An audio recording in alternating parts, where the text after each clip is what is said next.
Tema 6. Análisis de sistemas de aprovechamientos hidráulicos.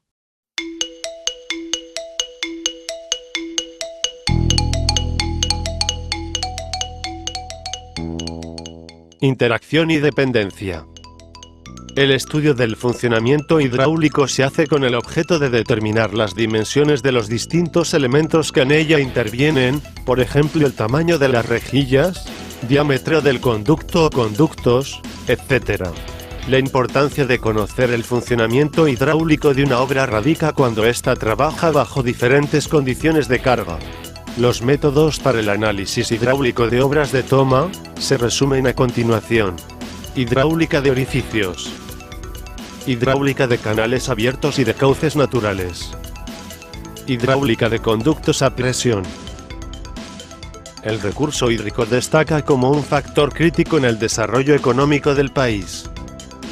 Prácticamente todas las actividades económicas ligadas a recursos naturales utilizan el agua como un insumo fundamental en sus procesos productivos: agricultura, minería y generación de energía, entre otros.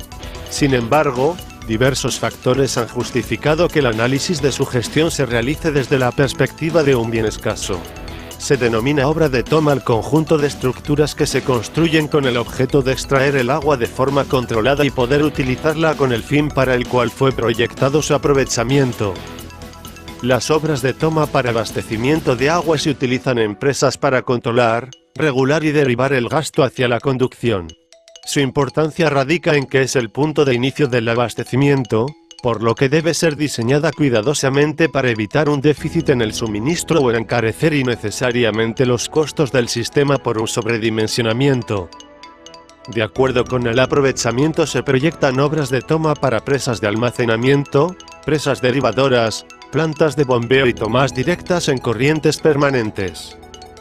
En el caso de las presas de almacenamiento, la función de la obra de toma depende de los objetivos del almacenamiento y así se tienen tomas para generación de energía eléctrica, para riego, dotación de agua potable, desvío de la corriente durante la construcción y como desagües para el vaciado rápido del vaso. La subvaluación en la capacidad de la toma genera un servicio de agua deficiente durante los periodos de máxima demanda, que se reflejan en la imposibilidad de entregar el caudal requerido o dejar tramos de la red de distribución sin suministro. Por otra parte, la sobrevaluación, además de encarecer los proyectos de obra, hace que la operación hidráulica sea deficiente, ya que puede implicar, en el caso de servicios entubados, bajas presiones. Las obras de toma pueden también funcionar como reguladoras, para dar salida a aguas temporalmente almacenadas en el espacio destinado al control de avenidas, o para desalojar con anticipación a la llegada de avenidas.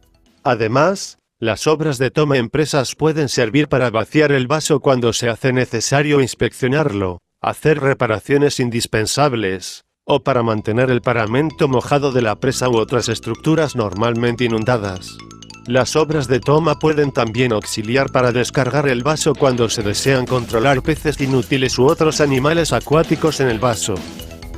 El dimensionamiento de las obras de toma incluye como base el conocimiento de la demanda de agua en sus diferentes usos agrícola, ganadero o doméstico, así como los niveles de operación, mínimos y máximos, del cuerpo de agua de la fuente presa, río, corriente subsuperficial, manantial, etc.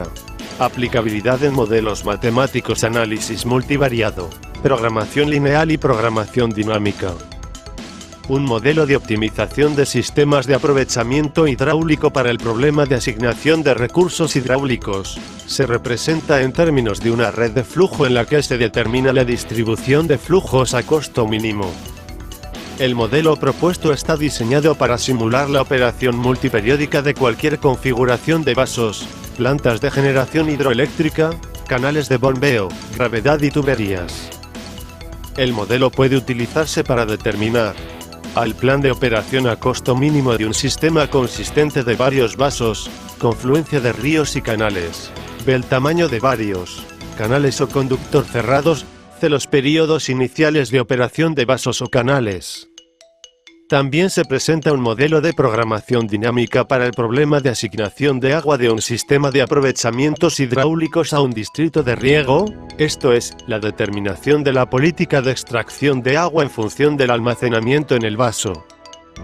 Dicha política se considera para varios periodos y se toma en cuenta de manera implícita que los escurrimientos que llegan al vaso en un periodo dependen del tipo de escurrimientos en el periodo anterior.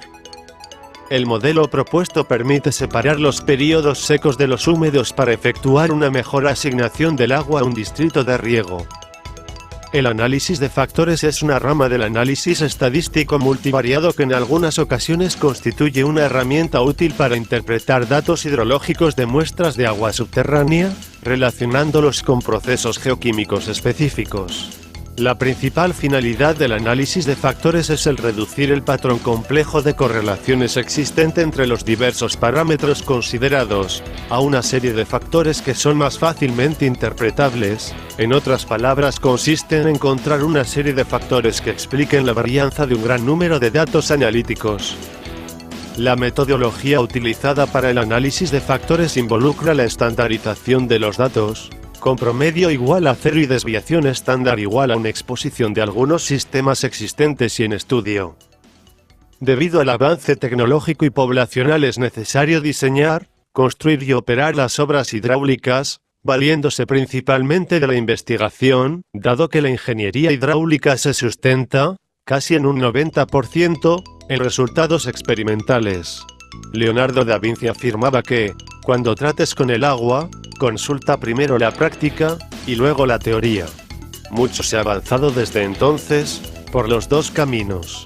Las formulaciones teóricas utilizan en todo momento los instrumentos matemáticos más avanzados de cada época, pero al final aquí y allí, siempre acaba apareciendo un coeficiente empírico, una fórmula empírica, que es la forma que, al final, permite resolver el problema práctico, y que fue determinada en función de experimentos, tanto de laboratorio, como en obras construidas y operantes.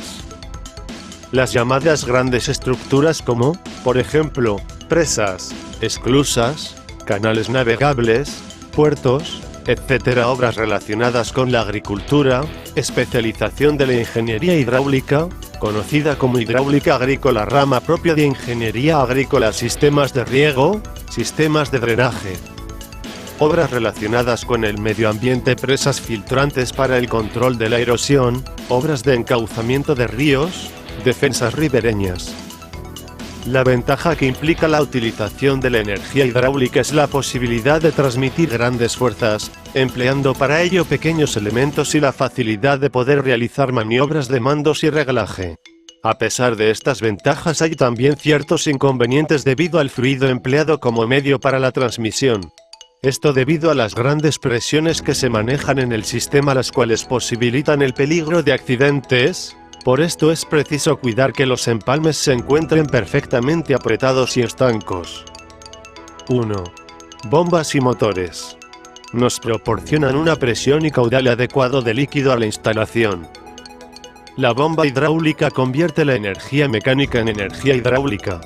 Es un dispositivo que toma energía de una fuente, por ejemplo, un motor eléctrico, etc., y la convierte a una forma de energía hidráulica.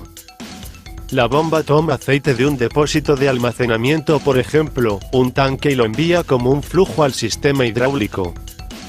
Todas las bombas producen flujo de aceite de igual forma. Se crea un vacío a la entrada de la bomba. La presión atmosférica, más alta, empuja el aceite a través del conducto de entrada a las cámaras de entrada de la bomba. Los engranajes de la bomba llevan el aceite a la cámara de salida de la bomba. El volumen de la cámara disminuye a medida que se acerca a la salida. Esta reducción del tamaño de la cámara empuja el aceite a la salida. La bomba solo produce flujo, por ejemplo, galones por minuto, litros por minuto, centímetros cúbicos por revolución, etc., que luego es usado por el sistema hidráulico. La bomba no produce presión. La presión se produce por acción de la resistencia al flujo. La resistencia puede producirse a medida que el flujo pasa por las mangueras, orificios, conexiones, cilindros, motores o cualquier elemento del sistema que impida el paso libre del flujo al tanque. Hay dos tipos de bombas regulables y no regulables.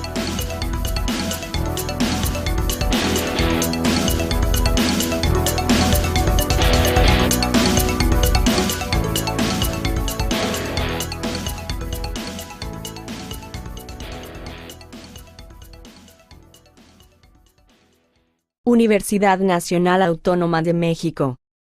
Facultad de Estudios Superiores Aragón.